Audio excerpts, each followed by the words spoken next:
Hello भाई, राम राम सब ने। आज हम हरियाणा के मंदिरों का जो टॉपिक है वो करेंगे। तो सबसे पहले है कुरुक्षेत्र। कुरुक्षेत्र को धर्म क्षेत्र, धर्म नगरी भी बोलते हैं। इसमें 360 तीर्थ स्थान है।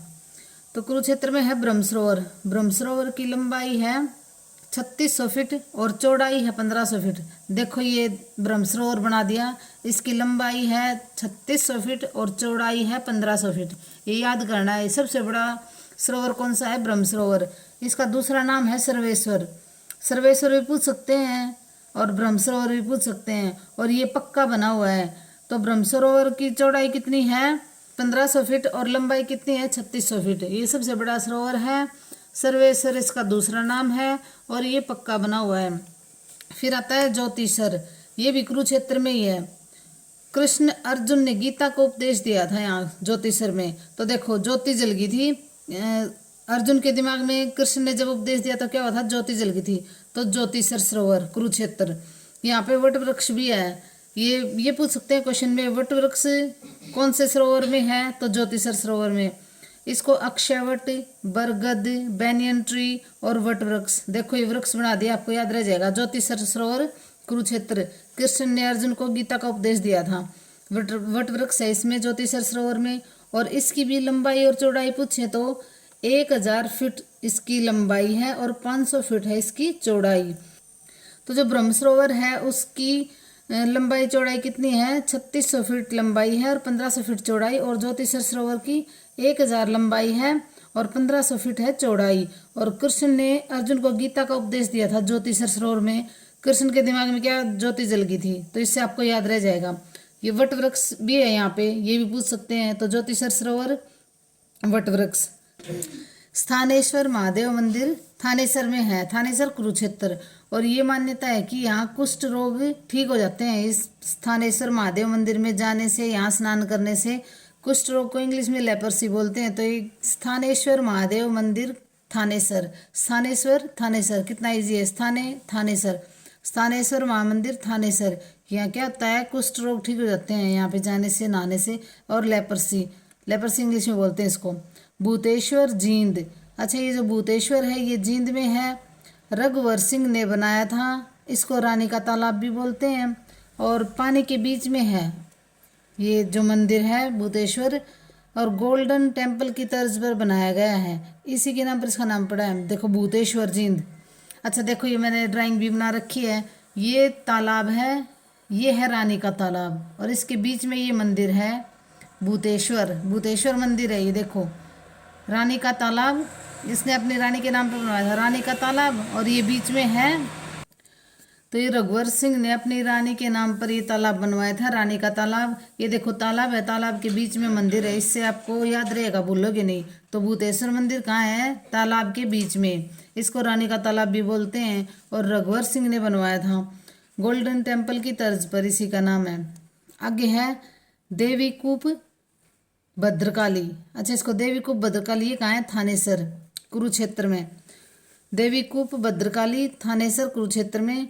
भारत में जो 51 शक्तिपीठ हैं सारे, पहले जैसे बांग्लादेश, नेपाल, ये सब भारत के हिस्से थे ना, तो ये भारत में बोले जाएंगे। अब ये आगे अलग अलग जो है ना वो अलग अलग बता देंगे, लेकिन एक बार आप याद कर लो। देवी कूप भद्रकाली थानेसर कुरुक्षेत्र में। जो 51 शक्तिपीठों में से ये एक है। और सती का टखना गिरा, जब सती हुई ना तो इसका टखना कहाँ गिरा था? देवी कूप भद्रकाली थानेसर में। तो ये देवी कूप भद्रकाली कहाँ पे है? थानेसर में सती का टखना गिरा था। और 51 शक्तिपीठों में से एक है ये। वाल्मीकि आश्रम कुरुक्षेत्र। वाल्मीकि आश्रम कहाँ है? कुरुक्षेत्र में। लक्ष्मणगिरी महाराज ने बनवाया था ये। तो वाल्मीकि आश्रम कुरुक्षेत्र किसने बनवाया था? लक्ष्मणगिरी महाराज ने। कार्तिकेय तीर्थ, ये कहाँ है? पियोवा में कुरुक्षेत्र। और सकंद पुराण में लिखा है। तो देखो इसकी एक ट्रिक बताती हूँ, आपको कभी भी नहीं भूल पाओगे। सकंद पुराण में क्या लिखा है कि कार्तिक एक लड़का था। सकंद पुराण में क्या लिखा है कि कार्तिक ने पोहे खाए। कहाँ? कुरुक्षेत्र में। तो देखो सारी चीजें आ गई ना। सकंद पुराण में लिखा है कि कार्तिक ने पोहे खाए कुरुक्षेत्र में। कितनी इजी ट्रिक है, अब आप इसको कभी भी नहीं भूलोगे। सकंद पुराण में क्या लिखा है कि कार्तिक ने पोहे खाए कुरुक्षेत्र में। अच्छा, विश्वामित्र का टीला कहाँ है? कुरुक्षेत्र में। तो विश्वामित्र का टीला कुरुक्षेत्र। कलायत कैथल, ये कलायत कैथल है शिखर देखो ये मंदिर बना हुआ है, ये कलायत में है ये मंदिर। इसका जो शिखर है ना वो कोणार्क की नकल करके बना रखा है। कोणार्क कहाँ है? उड़ीसा, उड़ीसा में है कोणार्क सूर्य मंदिर। तो कलायत कैथल में जो मंदिर है वो दो मंदिरों की नकल करके बना रखा है। ये शिखर तो है कोणार्क की नकल, और जो ये बाकी का हिस्सा है ये क्या है? राजस्थान के ओशिया की नकल है। तो ये पूछे कि दो मंदिरों की नकल करके कौन सा मंदिर बना गया है, तो कलायत कैथल में जो मंदिर है वो, उसका शिखर तो है कोणार्क उड़ीसा की नकल, और बाकी हिस्सा है राजस्थान के ओशिया की नकल। अच्छा, शीतला माता मंदिर ये कहाँ है? गुरुग्राम में। माता कृपी का मंदिर है। माता कृपी को वरदान मिला हुआ था कि अगर वो किसी के सिर पे हाथ रख देती थी ना तो उसका चेचक ठीक हो जाता था। तो माता कृपी दिल्ली की थी, और शीतला माता मंदिर कहाँ है? गुरुग्राम में। तो शीतला माता मंदिर गुरुग्राम में, सब जानते हैं भाई, बच्चों को धोख मरवाने के लिए ले जाते हैं, अब तो जोड़े भी जाने लगे धोख मारने के लिए। तो शीतला माता मंदिर कहाँ है? गुरुग्राम में। माता कृपी जो गुरु द्रोणाचार्य थे उनकी पत्नी थी, और चेचक की देवी भी बोलते हैं इनको। कौरवों पांडवों ने गुरु द्रोणाचार्य को गुड़गांव गुरु दक्षिणा में दिया था। तो ये गुरु दक्षिणा में गुड़गांव किसने दिया था? कौरवों पांडवों ने। किसको? गुरु द्रोणाचार्य को। फिर उन्होंने वहां मंदिर बनवा दिया माता कृपी के नाम पे। तब तो भी वो ऐसे ही छोटा सा मंदिर बना दिया था, लेकिन बाद में ना इसका निर्माण किसने करवाया था? जाट राजा जवाहर सिंह ने। अच्छा, जो ये हेड होते हैं ना इनके, जो ये ट्रस्ट बनते हैं, बड़े बड़े मंदिर होते हैं, इनके हेड कौन होते हैं? सीएम। तो इसके जो शीतला माता मंदिर है इसके ट्रस्ट के हेड कौन है? सीएम।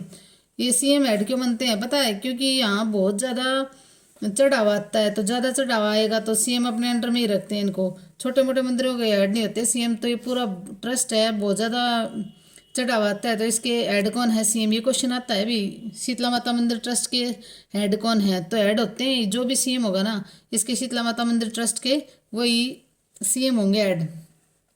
मार्कंडे तीर्थ शाहबाद कुरुक्षेत्र में, चिरंजीवी शिव जी से संबंधित है। अच्छा, इसकी भी एक छोटी सी स्टोरी सुन लो। जो मार्कंडे तीर्थ है ना उनकी भी जो भविष्यवाणी कर देते हैं ना, उन्होंने ये कहा था पंडित ने कि मार्कंडे 16 साल तक ही जीवित रहेंगे। तो पहले तो ये देख लो मार्कंडे तीर्थ कहाँ है? शाहबाद में।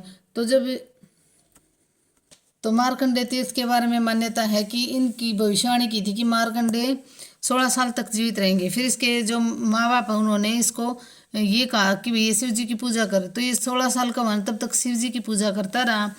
फिर जब यमराज इसको लेने के लिए आए ना, तो उसी टाइम पे शिव जी भी इनसे प्रसन्न होके इनसे मिलने के लिए आए थे मार्कंडे से। तो वहाँ पे शिव जी और यमराज का दोनों का युद्ध हुआ था। तो उसमें फिर शिव जी जीते थे, और उन्होंने शिव जी ने कहा था कि ये चिरंजीवी रहेगा। तो चिरंजीवी रहा था फिर 16 साल, मतलब इसकी उम्र 16 साल ही रही थी, और चिरंजीवी मतलब ये जीवित ही रहेगा। तो मार्कंडे तीर्थ के बारे में ये छोटी सी स्टोरी है। तो मार्कंडे तीर्थ कहाँ है? शाहबाद कुरुक्षेत्र में। चिरंजीवी शिव जी से संबंधित है। सन्निहित तीर्थ थानेसर कुरुक्षेत्र। तो सन्निहित तीर्थ कहाँ है? थानेसर कुरुक्षेत्र में। कार्तिकेय मंदिर पिहोवा। ये देखो मैंने पहले बताया था ना कि जो ये सकंद पुराण में लिखा हुआ है कि कार्तिक था उसने पोहे खाए कुरुक्षेत्र में। देखो ये दोबारा से गई, बार बार इसलिए रिपीट हो रहे हैं ताकि आपको ये याद होते रहें, ये जल्दी याद हो जाएंगे 2-3 बार पढ़ोगे तब। तो कार्तिकेय मंदिर कहाँ है? पेहोवा कुरुक्षेत्र में। शिव के बड़े बेटे थे कार्तिक। कालका मंदिर, काली माँ मंदिर ये कहाँ है? पंचकुला में। तो कालका मंदिर, काली माँ का मंदिर, पंचकुला। डिगल गांव का शिवालय, डिगल गांव का शिवालय कहाँ है? झज्जर में। ये डिगा जाट ने डिगल गांव बसाया था। लाला धनीराम ने इस शिवालय का निर्माण किया था नागर शैली में। तो डिगल गांव बसाया था डिगा जाट ने, और ये जो शिवालय है इसका निर्माण किसने करवाया था? लाला धनीराम ने। कौन सी शैली थी? नागर शैली। तो डिगल गांव के शिवालय की कौन सी शैली है? नागर शैली। और हरियाणा का बड़ा गांव कौन सा है? मोखरा, पहले से आया था भाई, मोखरा रोहतक में पड़ेगा। तो डिगल गांव का शिवालय कहाँ है? झज्जर में। और शैली कौन सी है? नागर शैली। और किसने बनाया था? धनीराम। धनीराम धनी था इसलिए उसने नागर शैली में डिगल गांव का शिवालय बनवा दिया, और डिगा जाट ने डिगल बसाया था। घंटेश्वर रेवाड़ी। तो देखो भूतेश्वर कहाँ है? जींद। ये इसमें कंफ्यूजन हो जाता है, भूतेश्वर कहाँ है? जींद। इसको रानी का तालाब भी बोलते थे। रघुवर ने अपनी पत्नी के लिए बनवाया था ये रानी का तालाब, और चारों तरफ पानी है और बीच में ये मंदिर है। तो घंटेश्वर कहाँ है? रेवाड़ी। इसकी ये मान्यता थी कि घंटियाँ है ना सारी एक साथ बजती थी मंदिर की, ये मान्यता है। तो रेवाड़ी घंटेश्वर से ऐसे भी याद कर सकते हो कि ब्रासिटी रेवाड़ी है। पीतल का काम ज़्यादातर कहाँ होता है? रेवाड़ी में। तो ये घंटे किसे बनते हैं? कांसे से। पीतल कांसे से बनते हैं ना, तो घंटेश्वर, रेवाड़ी, भूतेश्वर, जींद, ये याद करने पड़ेंगे भाई। घंटेश्वर, रेवाड़ी, भूतेश्वर, जींद। द्रौपदी घाट, पलवल। पुराना तालाब, ओडल, पलवल। इसको पुराना तालाब भी बोलते हैं। द्रौपदी घाट को, द्रौपदी घाट कहाँ है? पलवल में। पुराना तालाब, ओडल, पलवल। तो द्रौपदी घाट, ओडल, पलवल। द्रौपदी घाट कहाँ है? ओडल, पलवल। त्रिमूर्ति बालाजी धाम, त्रिमूर्ति बालाजी धाम कहाँ है? कालका मंदिर के पास में, पंचकुला। त्रिमूर्ति बाला धाम कहाँ है? पंचकुला में। तो त्रिमूर्ति बालाजी धाम, पंचकुला, कालका मंदिर के पास में है। कालका मंदिर भी पंचकुला में। सोहना, गुरुग्राम। अच्छा, सोहना में गर्म पानी का चश्मा है, जहाँ पे उस पानी में सल्फर है और गंधक युक्त पानी से ये जो चर्म रोग है ना, ये ठीक हो जाते हैं। तो सोना में गर्म पानी का कुंड पूछे तो कहाँ है? सोना में। सोना गुरुग्राम में। और इसमें सोने की रेत, सोने की रेत मतलब कुछ कुछ परसेंट, मतलब ये नहीं कि भी कोई जाएगा निकाल लेगा। ऐसी मान्यता है कि उसमें जो पानी है उसमें रेत में कुछ सोने के कण मिलते हैं। तो इसके पास में एक शिव मंदिर भी है। तो शिव मंदिर का निर्माण किसने करवाया था? लखी शाह बंजारा ने। तो लखी शाह बंजारा ने क्या करवाया था? शिव मंदिर का निर्माण गर्म पानी के कुंड के पास। गर्म पानी का कुंड कहाँ है? सोना। ये बहुत बार क्वेश्चन पेपर में आया हुआ है। और इससे चर्म रोग ठीक होते हैं। वहाँ से लोग वहाँ पे नहाने भी जाते हैं चर्म रोग ठीक करने के लिए, क्योंकि उसमें सल्फर है। इसीलिए सल्फर चर्म रोगों के लिए अच्छा होता है, मतलब ठीक हो जाता है उससे। वहाँ से लोग पानी भर के ले भी आते हैं अपने घर पे, वही उससे नहा लेते हैं। तो गर्म पानी का कुंड कहाँ है? सोना में। दाऊजी बलराम का मंदिर, बंचारी, पलवल। कृष्ण के बड़े भाई थे भाई दाऊजी बलराम जो थे कृष्ण के बड़े भाई थे। तो इनका मंदिर कहाँ है? बंचारी, पलवल। ये युग का युग आएगा भाई, बंचारी गांव आएगा और कहाँ है? ये पलवल में। तो अगर बंचारी नहीं हो तो पलवल। तो दाऊजी बलराम का मंदिर कहाँ है? बंचारी, पलवल। कृष्ण के बड़े भाई थे। ब्रह्मा का एकमात्र मंदिर, पुष्कर, राजस्थान में है। पुष्कर में ऊंट मेला लगता है, और कौन से माह में? कार्तिक में। तो ब्रह्मा का एकमात्र मंदिर कहाँ है? पुष्कर, राजस्थान में। पुष्कर में ऊंट मेला लगता है और कार्तिक माह में लगता है। पुंडरिक सरोवर, पुंडरिक सरोवर कहाँ है? कैथल में। और ये मान्यता है कि पुंडरिक सरोवर में सतयुग से लेकर अब कलयुग है, अब तक वहाँ पे पानी नहीं सूखा है। तो पुंडरिक सरोवर, कैथल, सतयुग से पानी नहीं सूखा है। नवग्रह कुंड, कैथल। हरियाणा की छोटी काशी कौन सी है? नवग्रह कुंड। और भिवानी को भारत की छोटी काशी कहा जाता है। तो नवग्रह कुंड, कैथल, हरियाणा की छोटी काशी। और पुंडरिक सरोवर में क्या है? सतयुग से लेकर अब कलयुग तक इसमें पानी नहीं सूखा है। पुंडरिक सरोवर, कैथल। नवग्रह कुंड कहाँ है? कैथल, हरियाणा की छोटी काशी। तो नवग्रह कुंड को हरियाणा की छोटी काशी कहा जाता है, और भारत की छोटी काशी है भिवानी। चामुंडा देवी मंदिर, नारनौल। तो चामुंडा देवी मंदिर कहाँ है? नारनौल, महेंद्रगढ़ में। और एक इसका निर्माण किसने करवाया था? राजा नूनकरण ने इसको बनाया था। तो चामुंडा देवी मंदिर, नारनौल, महेंद्रगढ़, और नूनकरण ने इसको बनवाया था। पंचमुखी हनुमान मंदिर, बिलासपुर, यमुनानगर। तो पंचमुखी हनुमान मंदिर कहाँ है? बिलासपुर, यमुनानगर में। बिड़ला मंदिर, कुरुक्षेत्र में। 1952 में गीता के श्लोक इस पे लिखे हुए हैं। बिड़ला मंदिर कहाँ है? कुरुक्षेत्र में। और 1952 में ये बनाया था। बिड़ला जो फैमिली है, उनका केतु टाटा बिड़ला है। तो बिड़ला फैमिली ने बहुत अच्छे अच्छे काम किए थे भी। बिड़ला मंदिर एक अपने कुरुक्षेत्र में ही बनवा दिया 1952 में। और इस पे क्या लिखा हुआ था? गीता के श्लोक। तो ये क्वेश्चन आता है भी, गीता के श्लोक कौन से मंदिर पे लिखे हुए? तो बिड़ला मंदिर पे। और ये किसने बनवाया था? जुगल किशोर बिड़ला ने।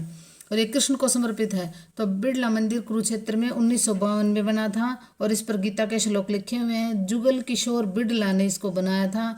जुगल किशोर बिड़ला ने, उसने जुगलबंदी की और देखो कितना अच्छा मंदिर बना दिया, और उस पर गीता के श्लोक लिखवा दिए और एक कृष्ण को समर्पित कर दिया। चंडी मंदिर, चंडीगढ़ में है। देखो नाम से ही पता चल रहा है, चंडी मंदिर, चंडीगढ़। इसको चंडी मंदिर ऊर्जा की देवी भी बोलते हैं। तो चंडी मंदिर ऊर्जा की देवी चंडीगढ़ में है। गपड़ेश्वर, खरखोदा, सोनीपत। गपड़ेश्वर, एक था घंटेश्वर रेवाड़ी, एक था भूतेश्वर जींद, और ये देखो गपड़ेश्वर आ गया खरखोदा सोनीपत। तो याद कर लो भाई, सोनीपत वाले कितने घपले करे हैं। देखो बबीता मैडम के साथ कितने घपले कर दिए। तो गपड़ेश्वर, खरखोदा, सोनीपत। कपड़ेश्वर, खरखोदा, सोनीपत। पांडु पिंडारा, जींद, हरियाणा का हरिद्वार कहा जाता है इसको, क्योंकि वहाँ पे जो पिंडदान करते हैं ना, तो अपने हरियाणा में भी करते हैं और हरिद्वार में भी करते हैं। तो पांडु पिंडारा, जींद, हरियाणा का हरिद्वार। ईंटों का मंदिर, कलायत, कैथल। तो ये ईंटों का मंदिर कैसे है? ईंट तो सभी मंदिरों में लगे थे, लेकिन इसमें छोटी छोटी ईंटें होते हैं, जो पहले बिल्कुल छोटी छोटी पतली पतली ईंटें होती थी, उनसे ये पूरा मंदिर बना हुआ है। तो ये कहाँ है? कलायत कैथल में। ईंटों का मंदिर कलायत कैथल। अदिति मंदिर अमीन कुरुक्षेत्र अभिमन्युपुर नाम है इसका। तो अदिति मंदिर कहाँ है? अमीन कुरुक्षेत्र अभिमन्युपुर नाम है। भीमा देवी मंदिर पंचकुला में है। खजुराहो उत्तर भारत का खजुराहो, हरियाणा का खजुराहो किसको बोलते हैं? भीमा देवी मंदिर को। इसके बारे में आगे डिटेल से पढ़ेंगे। तो भीमा देवी मंदिर कहाँ है? पंचकुला में। उत्तर भारत का खजुराहो, हरियाणा का खजुराहो भीमा देवी मंदिर को बोलते हैं। चट्टानों को काट काट कर ये बनाया गया था। तो भीमा देवी मंदिर पंचकुला। अस्थल बोर रोहतक नाथ संप्रदाय। तो ये अस्थल बोर है, ये देखो मस्तनाथ यूनिवर्सिटी है। तो अस्थल बोर में क्या है? नाथ संप्रदाय से संबंधित ये 3 नाथ आएंगे और मस्तनाथ यूनिवर्सिटी है। तो देखो गोरखनाथ, नाथ संप्रदाय के जो जनक थे कौन थे? गोरखनाथ, हो गया याद। दूसरा है मस्तनाथ यूनिवर्सिटी कहाँ है? अस्थल बोर में। और इसी ये किसने की थी? मस्तनाथ यूनिवर्सिटी की स्थापना उनके नाम पे है, मस्तनाथ यूनिवर्सिटी। और ये जो अस्थल बोर में मस्तनाथ यूनिवर्सिटी है, उसी में मठ की स्थापना किसने की थी? चौरंगी नाथ ने। वाल्मीकि आश्रम कुरुक्षेत्र में है ये वाल्मीकि आश्रम। और थानेसर वाल्मीकि आश्रम कहाँ है? थानेसर कुरुक्षेत्र में। बाबा लक्ष्मण गिरी महाराज ने जीवित समाधि ली थी। कहाँ ली थी? वाल्मीकि आश्रम में बाबा लक्ष्मण गिरी महाराज ने जीवित समाधि ली थी। तो वाल्मीकि आश्रम कुरुक्षेत्र, बाबा लक्ष्मण गिरी महाराज ने जीवित समाधि ली थी। काली कमली वाले का डेरा कुरुक्षेत्र में है ये भी। काली कमली वाले का डेरा कहाँ है? कुरुक्षेत्र। स्वामी विशुद्धानंद महाराज ने बनाया था इसको। तो काली कमली वाले का डेरा कहाँ है? कुरुक्षेत्र में। और स्वामी विशुद्धानंद महाराज ने बनवाया था इसको। जामनी पिल्लू खेड़ा जींद। तो जामनी पिल्लू खेड़ा कहाँ है? जींद में। जामनी कहाँ है? पिल्लू खेड़ा जींद में। जामनी पिल्लू खेड़ा जींद। महर्षि जमदग्नि ने तपस्या की थी यहाँ। तो देखो जामनी और जमदग्नि एक जैसे ही है ना। तो ये पूछे महर्षि जमदग्नि ने कहाँ तपस्या की थी? तो जामनी कहाँ है? पिल्लू खेड़ा जींद में। नवग्रह कुंड कहाँ है? कैथल में। नवग्रह कुंड कैथल में। कृष्ण ने यज्ञ अनुष्ठान के लिए युधिष्ठिर के हाथों करवाई थी। ये नवग्रह कुंडों की स्थापना किसके हाथों करवाई थी? युधिष्ठिर के हाथों। किसने करवाई थी? कृष्ण जी ने। तो नवग्रह कुंड कैथल में है और युधिष्ठिर ने इसको बनाया था, और कृष्ण ने अनुष्ठान के लिए युधिष्ठिर से इसको बनवाया था। अब ये पार्ट फर्स्ट था मंदिरों के लिए, इसका पार्ट सेकंड आएगा, क्योंकि भी बहुत सारे मंदिर हैं, एक पार्ट में होंगे नहीं, पूरी 1 घंटे की वीडियो बन जाएगी। तो धन्यवाद। लाइक शेयर और सब्सक्राइब करना। पहले वीडियो है वही बहुत अच्छी हैं, और इन मंदिरों को 1-2 बार पढ़ोगे ना आपको बिल्कुल याद हो जाएंगे। उसके लिए सब्सक्राइब जरूर करना भी चैनल को।